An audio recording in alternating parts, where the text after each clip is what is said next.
Você está parado agora, tem certeza? Porque neste exato momento, você está girando a centenas de metros por segundo, está correndo ao redor do Sol, está voando pela galáxia, e tudo isso enquanto sente que não está se movendo nenhum centímetro. Então, você está parado ou em movimento? A resposta vai mudar completamente como você vê o universo. Quando as pessoas ouvem a palavra movimento, imaginam algo óbvio: um carro passando, uma bola voando pelo ar, uma mão se movendo de um lugar para outro. Parece tão básico que mal vale a pena questionar. As coisas se movem, fim da história. Exceto que não é.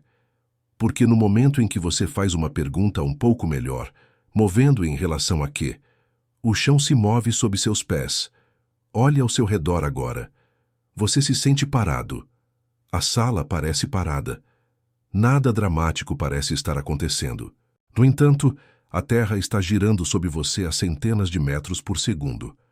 Ao mesmo tempo, a Terra está correndo ao redor do Sol, e o Sol está circulando o centro da galáxia, e a própria galáxia está derivando por um universo em expansão.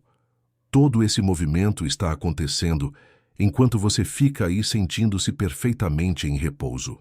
O movimento não pertence a um objeto por si só. O movimento pertence a uma relação. Ele só existe quando você compara uma coisa com outra. Tire a comparação e a pergunta, está se movendo? Perde o sentido. Essa única ideia substitui silenciosamente uma imagem muito antiga do mundo.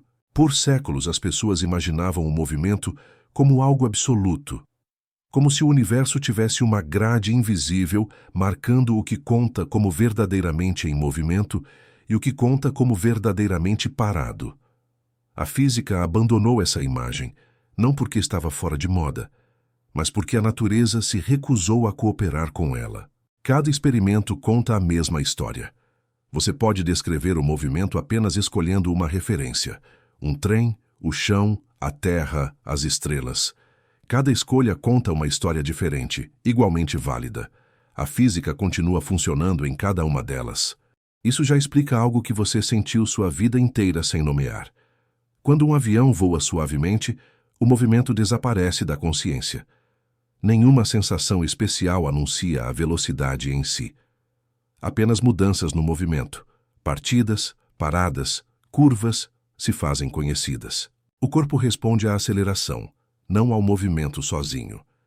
Essa observação acaba sendo uma pista profunda. Ela sugere que o movimento é menos sobre para onde algo está indo e mais sobre como seu estado muda. A velocidade se torna secundária. As relações tomam o centro do palco. O que importa é a consistência entre descrições, não um ponto de vista privilegiado. Pense em um trem se movendo ao longo de uma linha reta a uma velocidade constante. Dentro do trem, alguém se levanta, joga uma bola direto para cima e a pega novamente. Para a pessoa no trem, a bola sobe e desce em linha reta. Nada surpreendente acontece. O movimento parece comum. Agora imagine assistir a esse mesmo evento da plataforma, enquanto o trem passa. De lá, a bola segue um caminho curvo pelo ar. Ela se move para frente junto com o trem, enquanto também se move para cima e para baixo. 2 observadores, 2 descrições diferentes. Um único evento. Nenhuma descrição é mais correta que a outra. Este exemplo importa porque expõe uma suposição oculta que a maioria das pessoas carrega sem perceber. A ideia de que deve haver uma conta correta de como algo se move. A física desiste dessa ideia. O movimento não vem com um rótulo embutido dizendo qual ponto de vista é privilegiado. O que importa é consistência interna. Desde que medições feitas dentro de uma referência escolhida concordem entre si e obedeçam às leis da física, essa descrição fica em pé de igualdade com qualquer outra. Este é o mecanismo central por trás do movimento na física. Movimento é a mudança de posição relativa a uma referência escolhida conforme o tempo passa. Essa frase pode soar simples, mas cada palavra carrega peso. Posição requer um sistema de coordenadas. Mudança requer comparação. Tempo fornece a ordenação. Remova qualquer um desses e a ideia para de funcionar. Isso explica por que a pergunta "está realmente se movendo?" não leva a lugar nenhum. Realmente, em comparação com o quê? Em comparação com o chão, em comparação com o Sol, em comparação com o centro da galáxia. Cada resposta produz um número diferente, e nenhuma delas cancela as outras. É aqui que a intuição cotidiana quebra.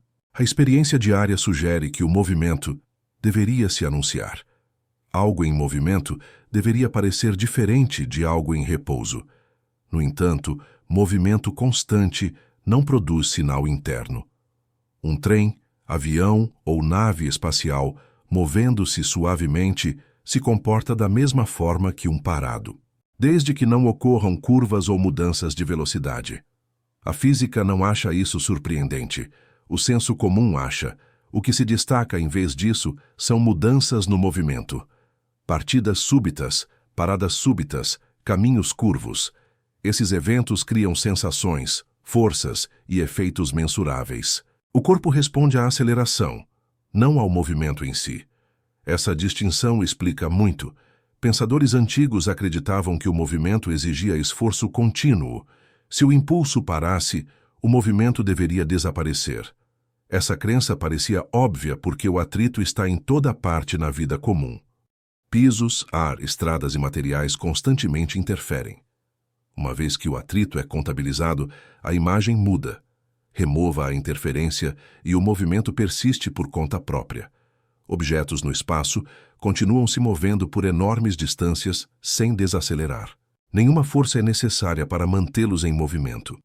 A força entra na história apenas quando o movimento muda, quando a velocidade aumenta, diminui ou a direção se curva. Do ponto de vista da física, o movimento não é algo que deve ser mantido, é algo que deve ser alterado. É por isso que as leis do movimento são escritas da maneira que são. Elas descrevem como mudanças ocorrem, não como o movimento existe. Uma vez que o movimento é entendido como uma relação em vez de uma posse, as consequências começam a se acumular, e algumas delas vão diretamente contra como as pessoas esperam que o mundo se comporte. Uma das primeiras surpresas é esta. O movimento por si só não explica nada. Ele descreve, mas não causa. Saber que algo está se movendo te diz onde ele está em relação a outra coisa conforme o tempo passa, mas não te diz por que continua fazendo isso ou por que muda. Esse papel pertence à interação. Isso imediatamente derruba uma imagem mental comum. Muitas pessoas imaginam o movimento como algo frágil, algo que precisa ser constantemente suportado. A física encontra o oposto. O movimento persiste naturalmente. O que requer explicação é o desvio dele. Aqui está onde um paradoxo frequentemente aparece. Se o movimento é sempre relativo, como podem efeitos que dependem do movimento ser reais? Como colisões importam? Como transferência de energia importa? A resposta é que, embora o movimento não tenha dono absoluto, relações têm. Quando dois objetos colidem, o que importa é seu movimento relativo um ao outro. Essa relação determina resultados, determina como o momento é compartilhado, como a energia é redistribuída e como direções mudam. Nenhum desacordo de observador apaga esses resultados.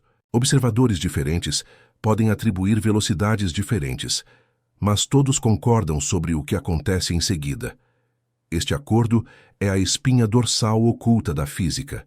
É também porque o movimento se conecta diretamente a princípios mais profundos. Conservação de momento, conservação de energia e a estrutura de forças, todos dependem da mesma ideia relacional. Eles não dependem de movimento absoluto. Eles dependem de consistência entre descrições. Isso também explica por que o tempo desempenha um papel tão central. O movimento não pode ser definido sem tempo, e o tempo não pode ser medido sem mudança. Um relógio não é um dispositivo que detecta tempo diretamente. Ele detecta movimento regular ou mudança regular. O tempo ganha significado através do movimento. Isso cria uma ligação profunda entre movimento e causalidade. Causas precedem efeitos porque o movimento ordena eventos. Sem mudança ordenada, causa e efeito entram em colapso em confusão. Agora considere um resultado que parece perturbador até ser totalmente absorvido. Se o movimento não tem status absoluto, então o repouso também não tem status absoluto. Estar em repouso é simplesmente compartilhar movimento com objetos próximos. Isso significa que o universo não privilegia a quietude. A quietude não é especial. É meramente movimento comum. O movimento não descreve uma característica extra adicionada aos objetos. Descreve como relações entre posições evoluem ao longo do tempo sob regras que se aplicam em todos os lugares. Com essa perspectiva, ideias que podem parecer separadas começam a formar uma única estrutura. Objetos continuam se movendo, a menos que interações alterem seu movimento. Forças descrevem como o movimento muda, não como ele existe. Massa mede resistência a mudanças no movimento. Referenciais fornecem descrições diferentes, sem mudar resultados físicos. Essas ideias não são declarações independentes. Elas se reforçam mutuamente. O que a física realmente sabe sobre movimento vem de observação e teste repetidos. Nenhum experimento jamais identificou movimento absoluto. Velocidade constante não pode ser detectada de dentro de um sistema isolado. Mudanças no movimento sempre revelam interação. As mesmas leis se mantêm em cada referencial inercial. Essas não são preferências filosóficas, são conclusões impostas pela evidência. A conclusão prática é direta. Explicar movimento não requer perguntar se algo está verdadeiramente se movendo. Requer fazer 3 perguntas específicas, relativo a quê, ao longo de quanto tempo e sob quais interações. Essas perguntas são suficientes para descrever cada caso de movimento que a física atualmente aborda. Esta abordagem substitui suposição por raciocínio. Permite que o movimento seja explicado claramente a outros, sem regras memorizadas ou apelos à autoridade. Com esta compreensão, o movimento não é mais apenas uma palavra cotidiana ligada ao movimento visível. Torna-se uma ideia estrutural que sustenta a mecânica, a astronomia e a física moderna. Esse é o valor de entender o movimento adequadamente. O movimento se torna algo que pode ser explicado em todos os lugares onde aparece usando as mesmas ideias subjacentes. E quando você entende isso, você não vê mais o mundo da mesma maneira. Você vê um universo que permite mudança enquanto impõe consistência. Um universo que funciona não porque escolheu um ponto de vista favorito, mas porque todas as perspectivas válidas devem concordar. Isso é o movimento. Isso é física. E isso é apenas o começo.